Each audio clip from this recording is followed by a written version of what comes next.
What if I told you that the birthplace of democracy, philosophy, and the Olympic Games wasn't a single unified country, but rather a collection of fiercely independent city-states scattered across the Mediterranean like pearls on a string? Ancient Greece wasn't just located in modern-day Greece, as many people assume, but stretched far beyond those borders to create one of history's most influential civilizations. Ancient Greece was primarily located in the southeastern part of Europe on the Greek peninsula, but its reach extended far beyond what we know today as Greece.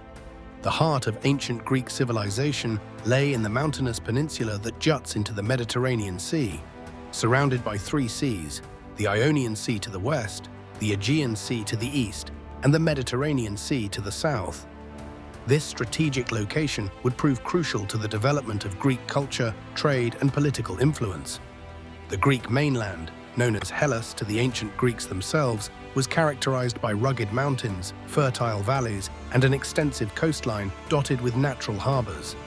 The Pindus mountain range runs down the center of the peninsula like a spine, creating isolated valleys and regions that would contribute to the development of independent city-states rather than a unified empire. Major regions of mainland Greece included Attica, where Athens was located, the Peloponnese in the south connected by the narrow isthmus of Corinth, Boeotia with its important city of Thebes, and Macedonia in the north, which would later produce Alexander the Great. But ancient Greece extended far beyond the mainland. The Aegean Sea was dotted with hundreds of islands that became integral parts of Greek civilization. The largest of these was Crete, home to the ancient Minoan civilization that predated classical Greek culture. The Cyclades, a group of islands in the central Aegean, included important centers like Delos, considered the birthplace of Apollo and Artemis. The island of Rhodes, strategically located near the coast of Asia Minor, became a powerful maritime city-state and home to one of the seven wonders of the ancient world, the Colossus of Rhodes. The eastern edge of the Greek world lay along the coast of Asia Minor in what is now modern Turkey. Here, Greek colonists established prosperous cities like Miletus, Ephesus, and Halicarnassus. These cities, known collectively as Ionia, became centers of learning and philosophy. It was in Miletus that Thales, often considered the first philosopher, pondered the nature of the universe. The Ionian cities were among the wealthiest in the Greek world, benefiting from trade routes that connected Europe with Asia. Greek colonization didn't stop there. From the 8th century BC onward, Greeks established colonies throughout the Mediterranean and Black Sea regions in what they called the Great Colonization. These weren't conquests in the traditional sense, but rather the establishment of new, independent cities by Greek settlers seeking new opportunities. In southern Italy and Sicily, so many Greek cities were founded that the region became known as Magna Graecia, or Greater Greece. Cities like Syracuse in Sicily and Tarentum in southern Italy became major powers in their own right, sometimes even more prosperous than their mother cities back in Greece proper. The Greeks also established colonies along the northern shores of the Black Sea in what is now Ukraine and southern Russia.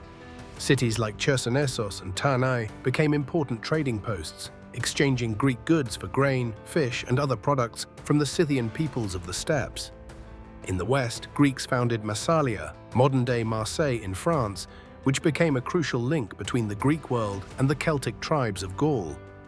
Even as far as Spain, Greeks established the colony of Emporion, extending their cultural influence to the western edges of the Mediterranean.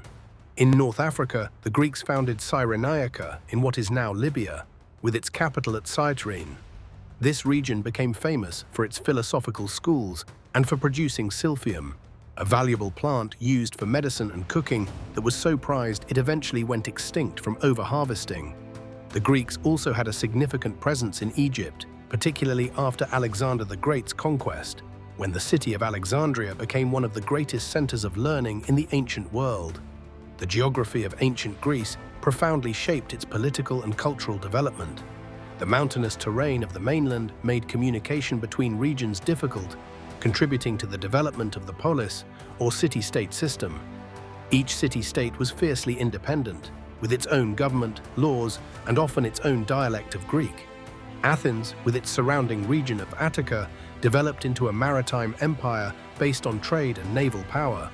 Sparta, isolated in the southern Peloponnese, became a militaristic society focused on land warfare and strict social discipline.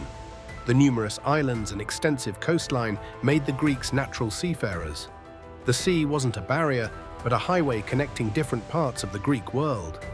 Greek ships carried not just goods, but ideas, spreading Greek culture, language, and political concepts throughout the Mediterranean. The sea also provided protection, as the Greek city-states developed powerful navies that could defend against foreign invasion while projecting power across great distances. Climate played an important role in shaping Greek civilization as well. The Mediterranean climate, with its hot, dry summers and mild, wet winters, was ideal for growing olives and grapes, which became staples of the Greek economy along with grain. The olive tree was so important to Athens that it became sacred to Athena, the city's patron goddess. Wine became not just a drink, but a central part of Greek social and religious life, leading to the development of symposiums and the worship of Dionysus. The strategic location of Greece at the crossroads of Europe, Asia, and Africa made it a natural meeting point for different cultures and ideas. The Greeks were influenced by the older civilizations of Egypt and Mesopotamia, adopting and adapting elements like the alphabet from the Phoenicians and astronomical knowledge from the Babylonians. At the same time, Greek traders and colonists spread their own cultural innovations throughout the known world.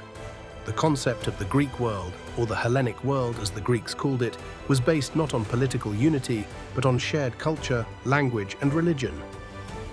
Greeks identified themselves not as citizens of a nation, but as Hellenes, distinguished from barbarians, non-Greek-speaking peoples, by their common heritage. This cultural unity persisted even when Greek city-states were at war with each other, as during the Peloponnesian War between Athens and Sparta. The location of ancient Greece also made it vulnerable to invasion from land-based empires. The Persian Empire, stretching from India to Egypt, viewed the Greek cities of Asia Minor as natural targets for expansion. The Persian Wars of the early 5th century BC, including famous battles like Marathon, Thermopylae, and Salamis, were fought when the Persian Empire attempted to conquer mainland Greece. The Greeks' ultimate victory in these wars not only preserved their independence, but also ushered in the golden age of Athens and the flowering of Greek culture that would influence the world for millennia. Later, the location that had protected Greece from Eastern empires made it accessible to the rising power of Rome. The Romans, initially influenced by Greek culture through their contact with the Greek cities of southern Italy, eventually conquered all of Greece. However, as the Roman poet Horace noted, captive Greece took captive her savage conqueror, meaning that Greek culture continued to influence Roman civilization even after political conquest. The legacy of ancient Greece's geographic extent can still be seen today. Modern Greece occupies much of the ancient Greek homeland, though it has lost Asia Minor to Turkey and no longer controls the Greek cities of southern Italy. However, the cultural influence of ancient Greece extends far beyond its original borders. The principles of democracy developed in Athens, the philosophical schools of different Greek cities, the scientific methods pioneered by Greek thinkers, and the artistic and architectural innovations of Greek craftsmen spread throughout the ancient world and continue to influence modern civilization. Understanding the location of ancient Greece helps us appreciate why this civilization had such a profound impact on world history. It wasn't just a small country on the edge of Europe, but a far-flung network of cities and colonies that stretched across 3 continents. The Greeks' mastery of the sea, their strategic position at the crossroads of the ancient world, and their ability to adapt to different environments while maintaining their cultural identity made them one of history's most influential civilizations. From the philosophical schools of Athens to the mathematical discoveries of Alexandria, from the democratic experiments of various city-states to the military innovations that allowed Alexander to conquer most of the known world, ancient Greece's impact was magnified by its geographic reach and diversity. Today, as we grapple with questions of globalization, cultural identity, and political organization, the example of ancient Greece remains relevant. The Greeks showed how a civilization could maintain unity through shared culture and values rather than political control, how different communities could adapt the same basic principles to their local conditions, and how ideas could spread across vast distances through trade, colonization, and cultural exchange. The location of ancient Greece, spanning from Spain to the Black Sea, from North Africa to the foothills of the Caucasus, reminds us that the most influential civilizations are often those that embrace both diversity and unity, adapting to their environment while maintaining their core identity.